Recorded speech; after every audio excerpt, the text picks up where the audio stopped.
더마카와 함께 시선 집중의 문을 열겠습니다. 어서 오세요.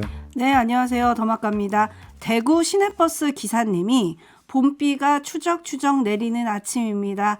벚꽃, 개나리, 목련도 피고 있습니다. 네. 라고 대구 소식 전해주셨고요. 예. 에라이님은 내리라는 물가는 안 내리고 비만 내립니다. 라는 인사 남겨주셨고요. 네. 권게릴라님, 화물차 운전하는 사람인데요. 매일 라디오로 듣다가 오늘은 비가 와서 일도 없고 유튜브로 만납니다. 쉴 땐 쉬셔야죠. 화물차 운전하면 많이 피곤하실 텐데. 네, 비가 빨리 그쳐야겠네요. 네, 편하게 누워서 보셔도 됩니다. 네. 네, 그리고 4402님 봄비가 계속 내립니다. 햇빛이 그리워지네요. 진해 벚꽃은 피다가 멈칫합니다. 그러니까 벚꽃이 약간 좀 늦는 것 같죠? 네, 그렇죠. 봄하면 역시 벚꽃인데. 그러니까요. 네. 벚꽃이 흐드러지게 피면 진짜 기가 막힌데 풍경이. 제이비 벚꽃 구경은 가세요? TV로 봤어요. 예. 올해는 좀 실물 영접 좀 하세요. 벚꽃은 곳곳에 아니, 많이 있잖아요. 제 집 그 옆에 도로에도 이제 그 벚꽃 엄청 많이 펴요. 정말 흐드러지게 피면 진짜 뭐 환상적이죠. 그러니까요. 벚꽃은 활짝 폈을 때도 예쁘지만 질 때도 또 예쁘잖아요. 네, 꽃비 좀 맞으시기 바라겠습니다. 제이비. 네. 이걸 한숨으로 받으시다니. 자, 뉴스와 분석이 함께하는 제이비타임즈. 오늘 주목할 첫 번째 뉴스 어떤 건가요? 전국의과대학 교수협의회, 줄여서 전의교협이라고 부르죠. 어제 기자회견을 가졌습니다. 그 전날 한동훈 국민의힘 비대위원장과 대화 관련해서 이런 말을 했는데요. 김창수 협의회장의 말 들어보시죠. 전공의에 대한 처벌은 의과대학 교수의 사직을 촉발할 것이며 우리나라 의료 체계의 붕괴로 이어질 것이라는 우려를 전달하였다. 전공의와 학생을 비롯한 의료진에 대한 고위공직자의 겁박은 사태를 더욱 악화시킬 것이며 이에 대한 정부의 분명한 책임 있는 조치가 이루어져야 한다고 요구하였다. 관심을 가지고 계실 것 같은데요. 입학 정원 및 배정에 대한 논의는 협의 사항도 아니었고 논의 대상도 아니었습니다. 따라서 대화를 하지도 않았습니다. 네. 그리고 전공의의 반응을 엿볼 수 있는 사례도 있는데요. 유혹하다 가톨릭 중앙의료원 인턴 대표가 한동훈 비대위원장과 전의교협의 대화에 대해서 황당하다 이렇게 평가를 하면서 사직에 나선 것은 전공이고 전의교협은 전공이나 의료계를 대변하지 못한다 이렇게 딱 잘라 말했습니다. 네, 그리고 예고한 대로 전국 의대 교수들이 사직서 제출도 시작이 됐습니다. 네. 3천여 명이 사직서를 제출했다. 이런 보도가 나오기도 했는데요. 그러면 그 대화의 성격이 뭐였던 겁니까? 일단 이 점도 함께 확인하겠습니다. 오늘 한덕수 총리가 의료계 인사들을 지금 만난다는 거 아니겠습니까? 네. 이 만남이 그러니까 전의교협과 한동훈 위원장과의 대화의 결과물인지 그래서 지금 공개하기 힘든 어떤 이면 이야기가 있었는지는 잘 모르겠습니다. 그래서 그 이면 이야기의 결과로 오늘 한덕수 총리와 의료계 인사들의 만남이 이어진 것인지 잘 모르겠으나 지금 전의교협 회장이 딱 잘라 말한 거나 이런 것들을 종합해서 다시 말해서 공개된 내용만을 가지고 한번 이야기를 해봅시다. 첫째, 이 그 한동훈 위원장과 전의교협의 대화는 중재 요청하는 자리가 아니라 그냥 입장 통보하는 자리 또는 정부 양보를 요구하는 자리로 규정하는 게 맞습니다. 왜냐하면 입학 정원 및 배정에 대한 논의는 협의 사항도 아니었고 논의 대상도 아니었고 대화를 하지도 않았다. 지금 이렇게 이야기를 하지 않습니까? 전의교협 측에서는. 그래서 이런 말씀을 드리는 거고요. 그리고 결국 정부는 어떻게 했습니까? 결과적으로 전공의들에 대한 면허 정지 보류했습니다. 결정했죠. 보류 결정했죠. 네. 그러니까 어떻게 되는 겁니까? 한 발 물러선 겁니다. 양보한 겁니다. 면허 정지를 유보하기로 결정을 했으니까 이런 말씀을 드리는 건데 의대 교수도 전공의도 입장이 바뀐 게 없는데 면허 정지에 대해서 유연하게 처리해 준 겁니다. 자, 이 두 가지 점을 종합하면 이런 이야기가 됩니다. 그저께 한동훈 위원장과 전의교협의 대화 그리고 이어진 한동훈 위원장의 요청과 윤석열 대통령의 즉각 화답 이것은 정부의 퇴로를 열기 위한 명분 쌓기 과정이었다라고 해석할 여지가 있다라는 겁니다. 여기서 퇴로라고 하는 게 뭡니까? 원칙대로 면허 정지 처분을 해야 되는데 유보를 한 것. 이거를 퇴로를 여는 것으로 규정해서 지금 제가 드리는 말씀인데요. 그래서 지금 뭐 윤석열 대통령의 한동훈 띄우기 아니냐 이런 분석이 있었지만 오히려 한동훈 위원장의 윤석열 대통령 길터주기로 봐야 되는 거 아니냐. 이렇게도 해석할 여지가 있다는 겁니다. 그러면 당사자인 한동훈 비대위원장은 뭐라고 합니까? 뭐 직접 들어보시죠. 전공의 처분에 대한 유연한 처리와 의료인과 정부의 건설적인 협의체를 구성해서 대화하겠다는 정부 방침이 보도된 바 있습니다. 그대로이고요. 이제 대화의 물꼬가 트인 것이고 국민의 건강이라는 중요한 문제에 대해서 국민들이 걱정하지 않으시도록 정부가 정책을 잘 추진해 주실 것이라고 생각합니다. 자, 그냥 한번 이렇게 해석을 해봅시다. 전공의에 대한 유연한 처리와 협의체 구성을 맞바꾼 것이다. 이렇게 한번 해석을 해봅시다. 따라서 한동훈 위원장은 중재를 한 것이다라는 해석이 따라붙겠죠. 그럼 전의교협의 아까 들었던 입장은 어떻게 받아들여야 되는 겁니까? 전의교협은 어제 의대 증원에 대해서 정부의 철회 의사가 있다면 국민들 앞에서 모든 현안을 논의가 준비가 돼 있다고 했습니다. 혹시 이게 대화의 전제라고 본다면 모두가 다 알듯이 정부는 2,000명 증원을 불가역적으로 발표한 바가 있습니다. 전제가 될 수가 없다라는 겁니다. 협의체 구성의 전제가 될 수가 없어요. 사정이 이런데 협의체가 구성이 되고 가동이 되겠습니까? 아까 말씀을 드린 것처럼 오늘 한덕수 총리가 의료계 인사들과 만난다고 하는데 이것을 지금 협의체라고 하는 공식적인 그리고 밀도 있는 테이블, 대화 테이블이라고 보기는 힘든 거 아니겠습니까? 그래서 드리는 말씀입니다. 근데 그전에도 협의체 구성 얘기는 계속 나오지 않았었나요? 그리고 사실은 그 전에 의정협의체가 가동이 됐었었죠. 네. 이게 과연 한동훈 비대위원장이 나서서 그런 건지 좀 궁금한데요. 그리고 2,000명 이 숫자가 지금 풀리지 않고서는 얘기가 계속될 수 있는 건지도 궁금하거든요. 그러니까요. 자, 바로 그래서 기자들이 어제 이 점을 한동훈 위원장한테 물어봤어요. 그랬더니 한동훈 위원장이 이렇게 대답을 했습니다. 들어보시죠. 정부가 이 상황을 계속 주도해왔고 정부가 해온 방향성이라든가 이런 부분에 대해서는 많은 국민들이 동의하고 계시다고 생각합니다. 그렇지만 어떤 파국이 왔었을 경우에 국민 건강에 미칠 수 있는 영향을 제가 우려하는 것이고요. 중요한 건 대화의 장이 만들어지고 건설적인 대화가 시작되는 겁니다. 그 부분을 중재하겠다는 것이 저의 임무고 여기서 제가 어떤 방향성을 제시하는 것은 오히려 저는 혼란을 가져올 거라고 생각해요. 네, 중재를 하는데 방향성을 제시하는 건 혼란을 가져온다 이렇게 이야기를 했어요. 네. 정리를 합시다. 이러면 용어를 다시 정리를 해야 됩니다. 중재라고 하는 건 제3자가 분쟁을 조정하고 해결하는 행위입니다. 따라서 방향성을 안 가질 수가 없어요. 중재자는 당연히 방향성을 갖게 되는 거죠. 그런데 한동훈 위원장은 방향성 제시를 하지 않는다. 이렇게 이야기를 했어요. 그러면 한동훈 위원장이 하는 일은 뭡니까? 중재가 아니라고 뭐라고 봐야 되는 겁니까? 메시지 전달 역할. 이렇게 정리를 해야 되는 게 오히려 맞는 거 아니겠습니까? 이 점 먼저 확인하고요. 자, 방향성 제시에 손사래를 치면서도 중재를 자처한다. 이러면 그건 분쟁의 해결보다는 다른 걸 염두에 두고 있다. 이렇게 해석할 수도 있는 겁니다. 그게 뭐겠습니까? 분주히 오가는 모습, 노력하는 모습 이런 거 아니겠습니까? 여기서 발생할 수 있는 효과가 있죠. 무슨 효과가 있습니까? 전시 효과가 있다는 겁니다. 이렇게 노력하고 있다. 그렇습니다.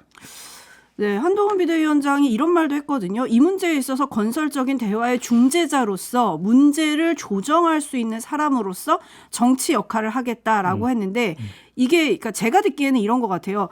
의사들과 의대 교수들과 또 정부가 이렇게 서로 만나는 자리가 없으니 일단 내가 이쪽 말 듣고 이쪽 말 들어서 서로의 말을 전달해준다? 뭐 이런 느낌인 것 같아요. 아니 그러니까 제가 그래서 좀 전에 용어 정리해야 된다고 했잖아요. 네. 그러면 그건 메신저 역할이지 중재자 역할이 아닌 거잖아요. 그러니까요. 그렇죠? 그러니까요. 네. 참 한동훈 위원장은 첫 술에 배부를 수 없다며 시작점에 의미를 두기는 했던데 정말 이 대화가 결실을 맺을 거냐 지금 이걸 제이비는 따져준 거예요. 네. 근데 한동훈 위원장이 결국은 용산을 움직여야 하는 게 아니냐 이런 지적을 좀 많이 하던데 용산이 움직일까요? 아니 그러니까 핵심적인 문제가 뭡니까? 2,000명 증원이잖아요. 네. 2,000명 증원을 제가 아까 그랬잖아요. 불가역적으로 발표를 해버렸다고. 그렇죠. 그리고 대통령이 여러 번 얘기했습니다. 협상이나 타협의 대상이 아니다. 그러니까요. 만약에 근데 여기서 이것도 만약에 그 한 발 뒤로 물러선다면 그러면 도대체 그동안 왜 그러면 사달을 그러니까 그 발생시킨 거냐는 이야기로 봉착을 하게 되는 거 아니겠습니까? 정부 입장에서는 물러서기가 힘들다라는 겁니다. 그러면 이 문제를 그 테이블에 올리지 않으면 예를 들어서 협의체가 구성이 된다고 쳐요. 근데 그 협의체에 이 문제가 올려지지 않으면 의료계 인사들이 협의체에 들어와서 열심히 이야기를 하겠느냐. 여기에 그러니까 지금 물음표가 찍혀야 되는 거 아닙니까? 네. 물론 이런 가능성은 있겠죠. 어차피 배정 발표까지 끝났고 더 이상 그건 되돌릴 수 없을 것 같으니까 그럼 그건 인정하고 나머지 그러면 실익을 챙기자 의료계 입장에서 이렇게 접근해서 협의체가 가동이 된다고 한번 가정을 해보죠. 그러면 어제 전의교협에서는 왜 그 기자회견을 통해서 아까 저희가 들었잖아요. 그런 이야기를 왜 할 것이며 그 의료계에 전공의가 지금 포함이 되느냐라는 문제가 발생하는 거잖아요. 아니지 않습니까? 그래서 드리는 말씀입니다. 레몬 머피님이 질문을 주셨어요. JB, 멋대로 5발자국 앞으로 가놓고 한 발자국 뒤로 물러나면 양보가 맞습니까? 어제 제가 정부의 일관된 원칙이라고 하는 점을 계속 강조해서 전달해 드린 바가 있습니다. 정부는 그동안 일관된 원칙이라는 걸 강조를 해왔다고. 그런데 일관된 원칙이 제가 볼 때는 첫 번째로 지금 흔들린 게 뭐냐? 면허정지 보류 결정입니다. 그렇죠? 면허정지 보류 결정이라는 것은 이 추세를 계속 이어가면 수천 명의 전공의가 면허정지 당하는 거 아니겠습니까? 그러면 그것이 지금 이 상황이 어느 시점에 가서 해결이 된다 하더라도 전공의 수급에 있어서 빈 공간이 발생을 하게 돼 있습니다. 그래서 일전에도 제가 말씀을 드린 바가 있는데 정말로 그 수천 명에 대해서 면허정지 처분을 하고 고발까지 할 것이냐. 전대미문의 사태가 될 텐데 여기에 물음표를 찍었던 거 아니겠습니까? 그래서 어제 보류 결정이 어떤 발표가 됐는지는 모르겠습니다만 아무튼 정부가 그동안 계속 강조를 해왔던 일관된 원칙이라는 것은 일단 한번 흔들렸다 이렇게 보는 게 맞다라는 말씀을 드리겠습니다. 네, 관련해서 한동훈 위원장이 의사인 인유한 국민의미래 선대위원장과 어제 비공개로 의견을 좀 나눴다 이런 보도가 있기도 했어요. 네. 혹시 여기서 뭔가 대안이 또 얘기가 되는 건가요? 글쎄요. 대안이 이야기가 될 정도로 다시 말해서 양쪽을 전부 다 만족시킬 수 있는 묘수가 있었다라면 지금까지 이렇게 끌고 왔을까요? 뭔가 발표가 됐겠죠 또. 그러게요. 5969님 서로 양보할 수는 없는 건가요? 고래 2마리의 싸움에 등 터지는 건 새우들입니다. 여기서 새우들은 환자와 간호사라고 찝어주셨네요. 네, 그렇습니다. 그리고 희나리님 야당과도 대화 좀 하고요. 의사들과도 대화를 해서 이게 논의가 앞으로 가야지 국민의 지지를 얻을 수 있을 겁니다. 라는 의견 보내주셨는데 오늘 의협이 새 대표를 선출을 합니다. 네. 근데 결선에 오른 두 후보가 다 강경파예요.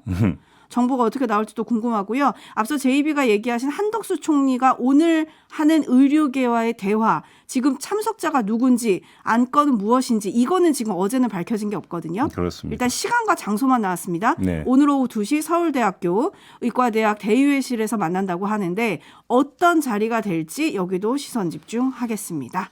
JB타임즈 다음 주목할 뉴스 어떤 건가요? 전해드린 바가 있었습니다. 이진동 뉴스버스 대표의 휴대전화 전체 정보를 검찰이 자체 서버인 D넷에 보관해서 논란이 되고 있다는 점을 전해드린 바가 있었습니다. 네. 기억하시죠?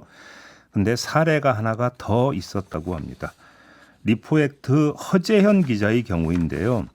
허재현 기자도 검찰의 수사 선상에 올랐습니다. 대선 때 윤석열 후보가 2011년 대검 중수부 소속 검사로 부산저축은행 수사를 진행하면서 대장동 대출 브로커로 활동한 인물의 범죄 혐의를 알고도 덮어졌다는 취지의 내용이 담긴 녹취록을 보도를 한 바가 있었는데 검찰이 허재영 기자에 대한 수사에 들어가서 지난해 12월과 올해 1월에 각각 노트북과 데스크탑 SSD를 압수한 바가 있었습니다.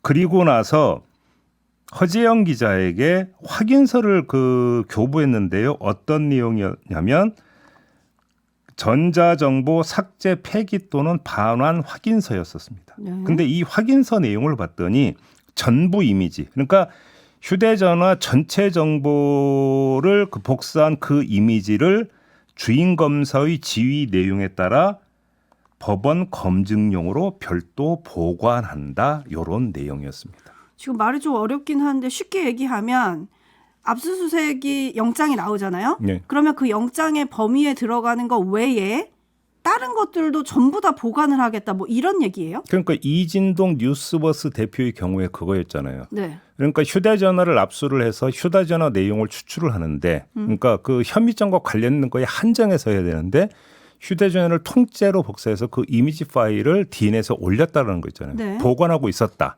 이게 이제 밝혀져서 이제 논란이 됐던 건데 허재영 기자의 경우도 거의 동일하다라는 겁니다. 오호. 이렇게 돼버리면 휴대전화에는 당연히 그 혐의점과 상관이 없는 검찰 수사와 상관없는 개인정보라든지 프라이버시에 해당이 되는 것도 다수 보관돼 있을 수 있는 거 아니겠습니까? 네. 그래서 혹시 검찰이 이걸 들여다볼 수도 있는 거 아니냐. 더 나아가서 이걸 가지고 별건 수사에까지도 연결이 될 수 있는 거 아니냐라는 우려가 이제 법조계 이런 데서 나왔던 거거든요. 네. 그 사례가 하나가 더 추가가 된 겁니다. 심지어 이번에는 노트북하고 데스크톱 SSD 카드에 담긴 정보 전체를 이렇게 했다고 하니까 네. 그럼 범위가 엄청난 건데 이거는 저희가 지난번에도 짚었지만 압수영장 집행의 범위를 벗어나는 거 아닌가요? 위법한 거다라고 하는 지적이 법조계에서 나오고 있는 거죠. 네. 관련해서 대검이 입장을 내놨는데 대검의 입장은 이런 거예요. 그러니까 전체 이미지 파일이 없으면 공소 유지에 곤란을 겪을 수 있기 때문에 그걸 보관하는 것이다. 그리고 그 누구도 접근 사용할 수 없도록 기술적 절차적으로 엄격하게 통제하고 있다.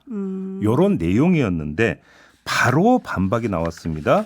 그 전문가들이 무슨 이야기를 했냐면 그러니까 나중에 그러니까 그 포렌식을 해가지고 혐의점을 입증할 수 있는 증거물이 되는 것 휴대전화에 이 내용이 있었습니다라고 법원에 증거로 제시할 수 있잖아요. 근데 그게 휴대전화에서 나온 건지 어떻게 아느냐.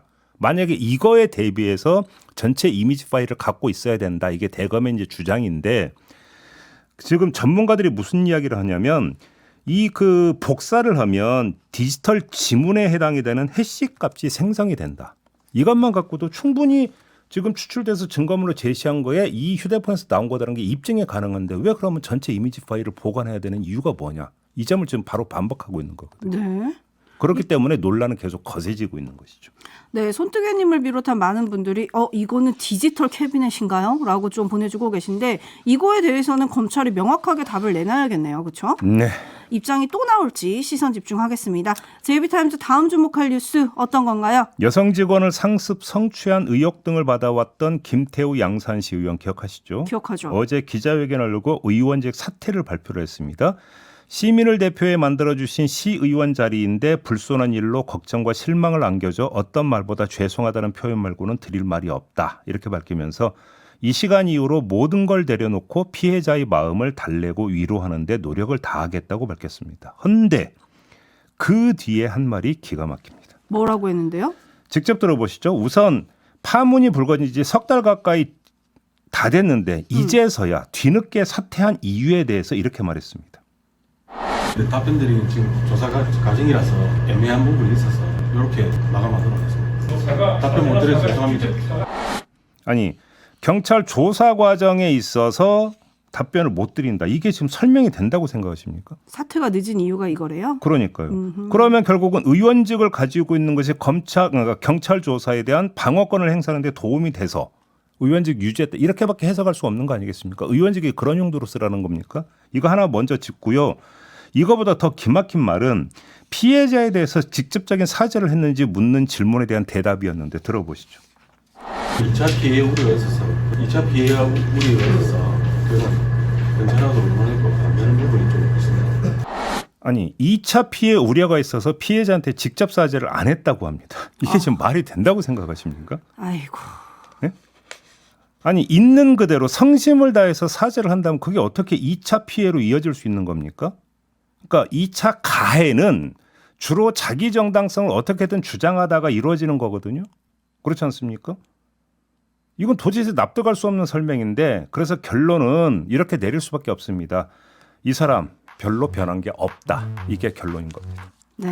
마무리하겠습니다. 더마카 수고하셨습니다. 고맙습니다.